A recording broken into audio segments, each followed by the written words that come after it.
পুরুষ কাঁদে যখন সে তার ভালোবাসার মানুষগুলোকে বরণ পোষণ করতে ব্যর্থ হয়, তাদের সামান্যতম শখ গুলো সে যখন আর মেটাতে পারে না। পুরুষ কাঁদে যখন সে তার নিজের মা, মাটি, দেশ থেকে অনেক দূরে ভালোবাসার মানুষগুলোকে একটু ছুঁতে পারে না, একটু আদরও করতে পারে না। হ্যাঁ, পুরুষ কাঁদে, কিন্তু সে তখনই কাঁদে যখন সে আধারের অতলে, যখন জুম বৃষ্টি নামে, যখন তার পাশে বালিশটা ছাড়া আর কেউ নেই।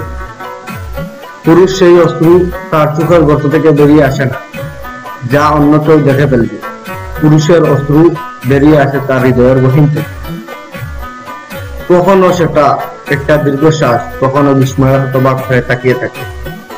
পুরুষের অশ্রুতে তার চামড়ার বার পড়ে, চুল দাড়ি থেকে যায়, তার হাত দুটি কেঁপে ওঠে। এতটুকু বলে সেই বৃদ্ধ আর নিজেকে ধরে রাখতে পারলেন না, নিজেই কেঁদে উঠে বললেন, হ্যাঁ ঠিক, এভাবে পুরুষ মানুষ কেঁদে উঠে, কাঁদতে থাকে। অতীত এই পৃথিবীতে আজ যত আয়োজন, অর্ধেক তার মিথ্যে মায়া, বাকি অর্ধেক তার প্রয়োজন। হ্যাঁ, পুরুষ কাঁদে।